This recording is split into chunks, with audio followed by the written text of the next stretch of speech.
Kevad tähendab ärkamist ja taassündi. Kevad see on uuesti alustamine ja uus elu. Kevad on laululinnud, liblikad ja lehekonnad.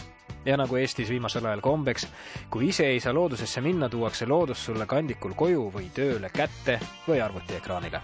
Looduskaamerate valikus on kotkas, metssiga, kassikakk, kured, hülged. Meie paneme üles videokaameraga pesakasti. Pesa sisse ju muidu ei näe, et selles mõttes ta on nagu ikkagi, ta annab teadmise juurde, et sa muidu vaatad aias, et ahah, lind läheb, nüüd viib süüa ja nüüd on ilmselt pojad, kuuled, et pojad juba siutsuvad ja saad niimoodi oletusi teha, mis seal pesas sünnib. Aga nüüd sa vaatad juba kaamerast, sa tead täpselt ja siis saad aru, et millal midagi toimub ja ta on ikkagi hariv ju. Ja lindu see kaamera nüüd liiga palju ei tohiks segada küll. Saavad hakkama. Kena võimalus teha oma personaalne looduskaamera, miks ka mitte.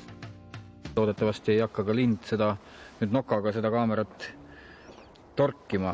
Tuba muidugi siuke kõle, kas nad möbleerivad ise või paneme siia mingi teleka? Nemad möbleerivad kenasti ära, nüüd sõltub, mis lind sisse tuleb. Ma usun, et siia tuleb rasvatihane. Rasvatihane armastab väga pehmet mööblit. Temal on kõik selline pehme mööbliga sidustatud.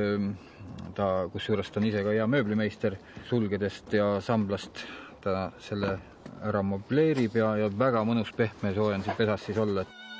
Ega asjata öelda, et mis linnukesel muret, õieti öeldakse. Kui mina oleks tihane, unistaksin just sellisest kodust. Vaadates nüüd seda põrandapinda siin, kas see on võrreldav meil 100-ruuduse inimese korteri või 50-ruudusega?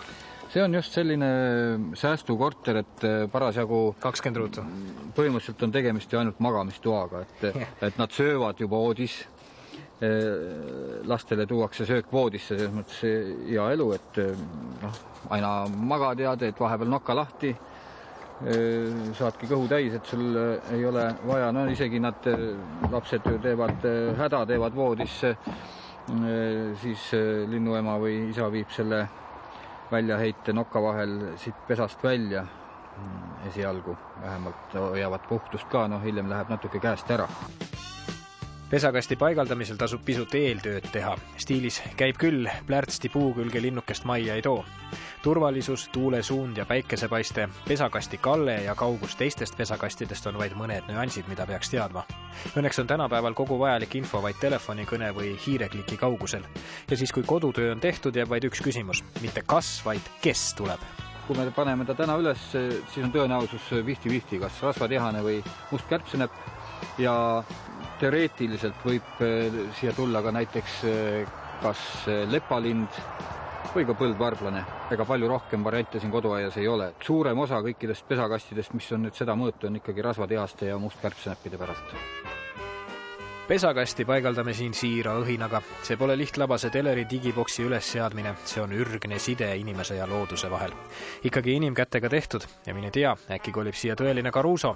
Ainuüksi tihasel on repertuaaris näiteks tervelt 20 laulu. Musträstal on laulutarv sootuks mõõtmatu. Või äkki kolib siia ööbik. Tallinnas elavat üks ööbik lausa Vabaduse väljakul. Täna on siis pesakast paigaldatud. Mitu päeva siin nüüd läheb, enne kui keegi otsustab siia sisse kolida? Siin võib juhtuda ka nii, et läheb see aasta mööda ilma üldse üürniketa, et selles mõttes ei tasu nüüd kohe loota, et homme on juba kohal. Aga teoreetiliselt võib ka juhtuda, et homme on keegi kohal, nii et see on etteaimamatu. Ja teinekord mõni kast jääbki asustamata ja ei teagi, mis viga on, nii et ootame huviga, mis juhtuma hakkab. Nii kui keegi sisse kolib, nii anname teada. Ja näete telekast. Kes see oli see kärbsenäpp või mõni muu elukas?